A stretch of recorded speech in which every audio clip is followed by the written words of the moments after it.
रक्षा का बंधन माने भगवान जो है उनको, तो उसमें सबसे प्रचलित किस्सा तो एक ये है कि जिसने भगवान को वश में कर लिया वही रक्षा का बंधन जो है बंधवाने का अधिकारी। तो विष्णु भगवान को अपने वश में कर लिया राजा बलि ने। 3 पग धरती में उसने अपना सब कुछ स्थूल सूक्ष्म कारण दे दिया, कुछ रखा नहीं। वो भगवत स्वरूप ही हो गया, भगवान उसके अधीन हो गया।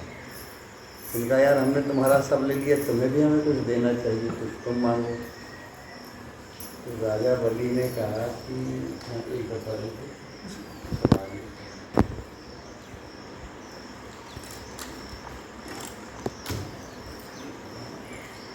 12 दरी के अंदर मैं सो रहा हूँ और मैंने ध्यान किए इसमें, जहाँ देखूँ वहाँ आपको हमें दिखना चाहिए। पता नहीं कौन से दरवाजे से, तो जिस तरफ गति हो, जिस तरफ कर्तव्य हो, जिस तरफ जो भी क्रिया हो, उन सब में भगवत्ता का अनुभव कर सके। तत्व वाला हो, बुद्धि आत्मनिश्चय वाली हो, ये जहाँ पर भी भगवान जो भी उसकी मैंने बहिर्मुखता पूरी गई, तो राजा बलि को अब भगवान उसके अधीन हो गए। अधीन मतलब अब उसी में भगवान समा गए। उसके रूपक चित्रण किया गया कि अब लक्ष्मी विकल हुई कि मायापति जो है वो तो बलि के अधीन हो गई, जिसको आत्मबल मैं तो यह जाने संसार बांध न सका मोहि हरि वो बल प्रगट कपट आगार। मुझे तो भगवान आपका बल मिल गया है।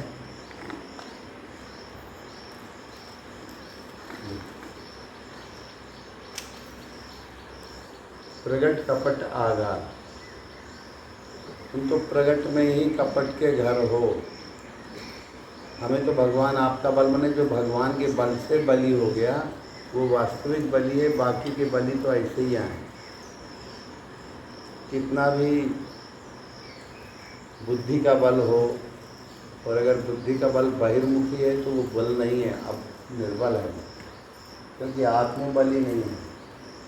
बुद्धि का निश्चय आत्मा का हो, मन का संकल्प।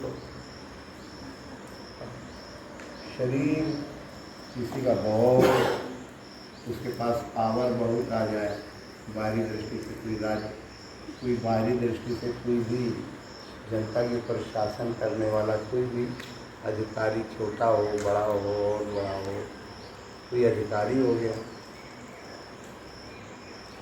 जैसे अमेरिका के पास धन बल शस्त्र बल अधिक है तो सबके ऊपर मोटा उदाहरण, पर ये बल भी निर्बल है क्योंकि विपरीत परिस्थितियाँ आ जाती हैं। तो अंतरिक्ष विज्ञान, शस्त्र विज्ञान सब में अमेरिका बहुत आगे। पर सबसे बड़ा अब ये धन बल ये तामोगुणी है, क्योंकि बाहर से अर्जित होता है। ये शरीर भी बाहरी है पर उसकी अपेक्षा आंतरिक, उसमें 10 इंद्रियां हैं। ये शरीर का बल, और उस बल में उसके आदेश से, उसके कहने से, तमाम उसके आदेश पर जो है सब निर्देश पर सब जो कार्य करना है उसके ऊपर टूट पड़ती है। ये भी एक शरीर का बल है, क्योंकि वाणी से निकला तो उसको सबने फॉलो किया, अनुसरण किया, और फिर उससे सबसे सूक्ष्म बुद्धि जैसी होगी ये सब काम होंगे। जिसके पास बुद्धि नहीं होगी ना तो शरीर ही का बल होगा, क्योंकि उल्टा सीधा खाएगा, बीमार हो जाएगा। प्रकृति ने भले शरीर बलवान बनवाया हो पर बुद्धि की कमजोरी से वो निर्बल हो जाए। ज़्यादातर लोग सामान्य ही होते हैं पर बुद्धि की कमजोरी से चटापने में अपने शरीर को कमज़ोर, शरीर का बल, लोगों के व्यवहार का बल कमज़ोर हो जाता है। उसका कोई कहना नहीं मानता, भले चाहे उसके पास कुछ भी हो। तो बुद्धि की कमजोरी से फिर सब जाली दूर हो जाता है, और बुद्धि का आत्मनिश्चय अगर हो गया तो फिर सब कुछ हो गया। फिर ये धन, ये बल, ये भी फीका हो जाता है। बुद्धि का बल जो बाहरी था लोगों को तर्क ही तर्क से तर्क जाल में उलझाने का, वो बल भी जो है केवल बाहर का बाहर छूट जाता है। असली सतर्कता है, कुतर्कता नहीं। वो बल जो हमको भगवान के चिंतन के प्रति सतर्क करे, ऐसा सुतर्क जो है बुद्धि का ही आत्मनिश्चय कराता है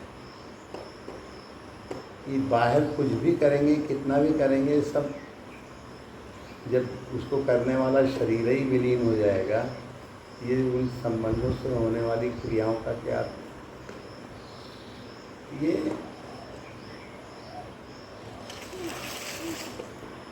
अपने अंदर एक दृढ़ता, आत्मनिश्चय, और जितना बुद्धि का निश्चय दृढ़ होगा उतना ही उसको उसका लाभ मिलेगा।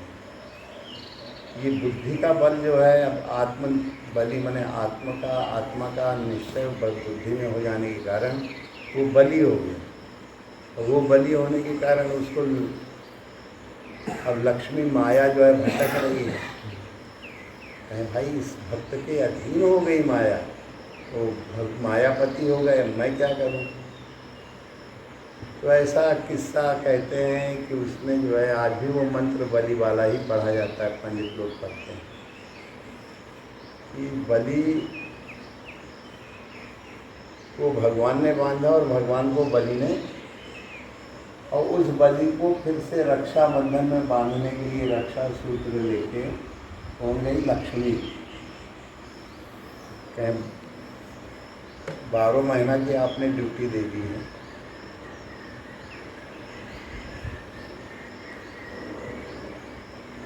अब कुछ तो छोड़ो।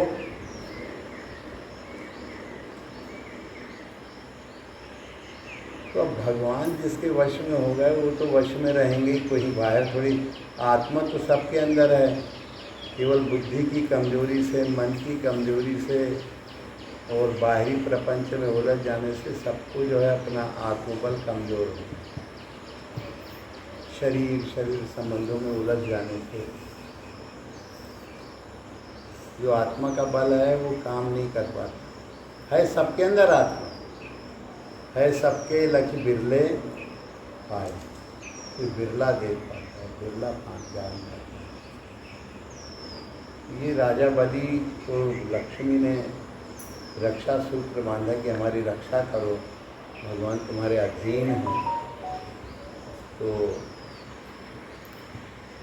कुछ अंशों में उन्होंने कहा कि नहीं तो जो भगवान को काहे कोई छोड़ेगा, जिसमें तो एक प्रसंग, किस्सा, कथा रूप में गढ़ने के लिए ऐसा बन जाता है। फिर तो कहीं जिसका ध्यान बल बन गया, समाधि में चला गया, या वो अपनी समाधि का त्याग कर देगा। तो पर एक किस्सा आता है कि वो लक्ष्य का अमृत जो है लक्ष्मी, और लक्ष्य का अमृत जब आ गया तो सर्वत्रिक फैल गया वो आत्मस्वरूप, केवल अब उसके ही उसमें नहीं, तो सर्वत्र जैसे व्याप्त था, पर पहले व्याप्त था पर अनुभव नहीं, फिर व्याप्त तो हुआ पर उसका अनुभव है। अपन को आप ही में पाया, अपने में तो पा गए और सर्वत्र उसको अनुभव करने लगे। तो ये वाली जो है स्वतंत्रता हो गई है, भगवान उसके अंदर कैद नहीं है, उसी के शरीर में, उसके बुद्धि में तो प्रतिबिंबित थे, उसने उस बोध को पाया। फिर उसके बाद सर्वत्र अखंड मंडलाकारं व्याप्तं येन चराचरं तत्पदं दर्शितं येन तस्मै श्री नमः। बोलो सद्गुरुदेव भगवान की जय।